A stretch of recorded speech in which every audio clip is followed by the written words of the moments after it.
Hey there, it's YoBo, day 115 of life, according to YoBo.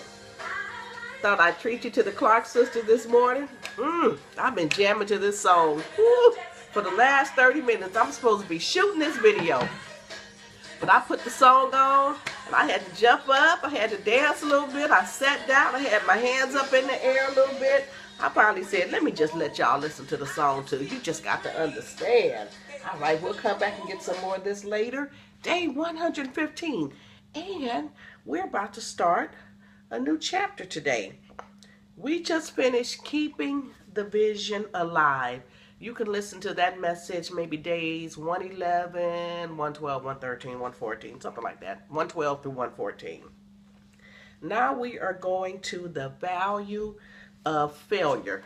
Page 43 in your book, Give Life to Your Vision. This is for the people on the journey. Those of you who know life has so much more for you. And even if you're working 2 jobs, if you're in school, if you don't see how it's going to happen, you still keep putting your best foot forward day after day after day after day, because it's going to happen. I'm telling you. You become an overnight success after about 20 years of preparation. Here's some of my other books.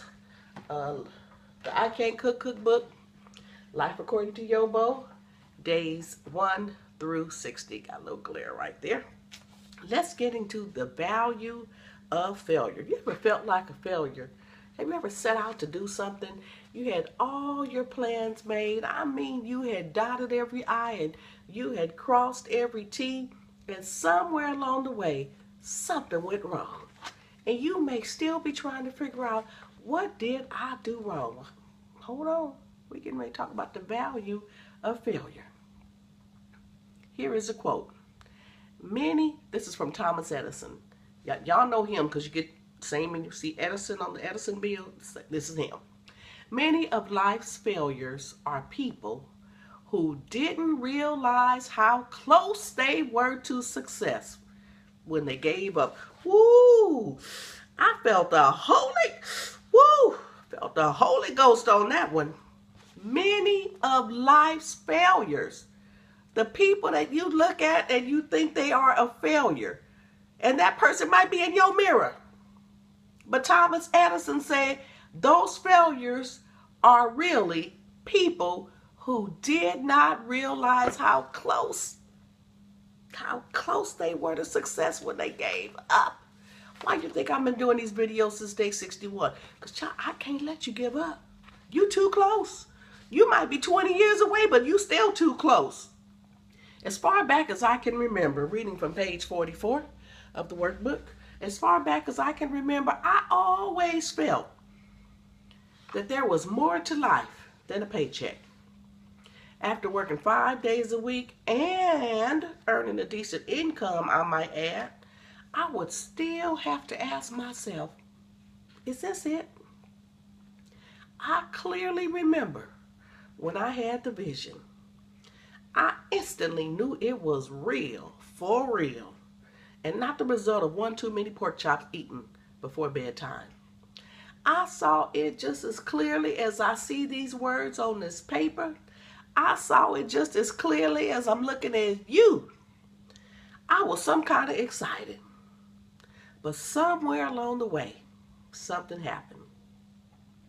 My enthusiasm began to fade. Let me tell you what the problem was. Even though I had faith, and I had hope, and I had my dreams, and I had my vision, I had all that good stuff, I simply did not know what to do with the vision. And for that reason, I almost gave up. And just as I got myself back into gear, I went through another little something around 2004. That was 11 years ago. It took me about 3 years to recover and regain my momentum. You know, stuff will happen in life. It's okay. Just pause. Don't go backwards. Just pause. Just stand still. And during that time, I forced myself to work at a steady pace, but I really was capable of doing more. Recently, I complained to my sister. I wasted 3 years. That was my complaint. And she rebutted, it was not a waste. Nothing is ever a waste if you learn a lesson from the experience. Just to wave my hand in the air. She was absolutely right. All the silly stuff that I went through for 3 years, I used that for the foundation of my women's conference, Silly Women the conference. Plus 9 published books, plus my new upcoming book, Kiss Me Where the Sun Don't Shine. You know, I was wondering what book I was going to read after this one. We're going to do Kiss Me Where the Sun Don't Shine. Plus the international teleconference, plus a few more things that are yet to come. It is just as possible for you to gain from your pain. Then there are other things which we perceive as failure, but it's just part of the process. It's a mistake to believe that the fulfillment of your vision will be a cakewalk. Jesus was born with purpose. He didn't tiptoe through the tulips. So what makes you believe that everything in your life is going to be presented to you on a silver platter? Don't believe it.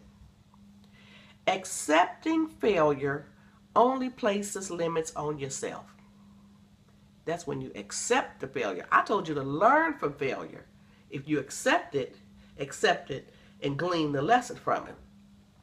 You've heard the sayings, trial and error and practice makes perfect. You know Donald Trump, the dude in the blue suit? He failed in business many times. All he did was file for bankruptcy and come up with a new idea. Failure is not always negative. Sometimes you can fail and things work out better for you in the end. Whew, I just felt the Holy Ghost again. Woo.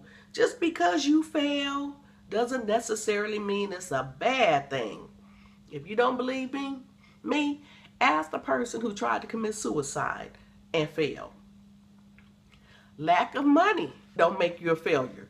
We place way too much emphasis on money. I walked away from corporate America on October the 18th, 2002. I have learned to operate all my businesses through bartering.